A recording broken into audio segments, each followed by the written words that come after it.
once in a while daily light. September 1 വിശുദ്ധ Giles. ഇംഗ്ലണ്ടിലും ഫ്രാൻസിലും വളരെയേറെ പ്രശസ്തി നേടിയിട്ടുള്ള ആൽബർട്ട് ഗൈൽസ് ജനിച്ചത് ആഥൻസിൽ ഒരു കുലീന കുടുംബത്തിലാണ്. അദ്ദേഹത്തിന്റെ പാണ്ഡിത്യവും പരിശുദ്ധിയും പ്രശംസാ വിഷയമാകുന്നത് കണ്ടപ്പോൾ അദ്ദേഹം സ്വദേശത്തു നിന്ന് ഫ്രാൻസിലേക്ക് പോയി. ആദ്യം അദ്ദേഹം റോൺ നദീതീരത്തുള്ള മരുഭൂമിയിൽ ഒരു പർണശാല നിർമ്മിച്ച് താമസിച്ചു. പിന്നീട് നീമസ് വനത്തിലേക്ക് താമസം മാറ്റി. വന്യപഴങ്ങളും കിഴങ്ങുകളും ജലവുമായിരുന്നു അക്കാലത്ത് അദ്ദേഹത്തിന്റെ ഭക്ഷണം.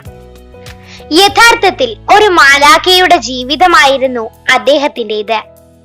ഭൗമിക ചിന്തകൾ കൂടാതെ മിക്കപ്പോഴും പ്രണിധാനത്തിൽ മുഴുകിയിരിക്കുകയായിരുന്നു ആൽബർട്ട് ഗൈൽസ്. ഒരു മാൻപേടയാണ് ഗൈൽസിന് പാല് കൊടുത്തിരുന്നത്. നായാട്ടിനു വന്ന ഒരു രാജകുമാരൻ ഈ മാൻപേടയെ അനുധാവനം ചെയ്തപ്പോൾ അത് ആൽബർട്ട് ഗൈൽസിനെ അഭയം തേടി.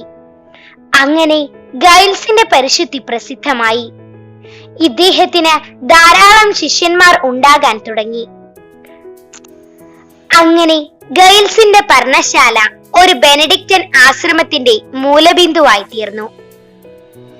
ഈ വിശുദ്ധന്റെ ജീവിതം നമുക്ക് അന്വർത്ഥമാക്കി തരുന്ന തിരുവചനം ഇതാണ്: വിശുദ്ധമായവ വിശുദ്ധിയോടെ ചെയ്യുന്നവർ വിശുദ്ധരാകും, അവ അഭ്യസിക്കുന്നവർ രക്ഷ കണ്ടെത്തും. ജ്ഞാനം 6-ാം അധ്യായം 10-ാം വാക്യം.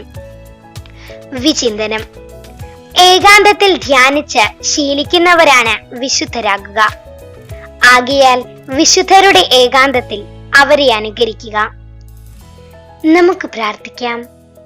എല്ലാ ജീവിത ദുഃഖങ്ങളെയും അതിജീവിച്ച് ദൈവത്തിൽ വിജയം പ്രാപിച്ച വിശുദ്ധ ഗൈൽസിന്റെ മാതൃക അനുകരിച്ച് നമ്മുടെ അനുദിന ജീവിതത്തിലെ ബുദ്ധിമുട്ടുകളിൽ പതറാതെ ദൈവത്തിൽ അഭയം തേടാം. ആമേൻ.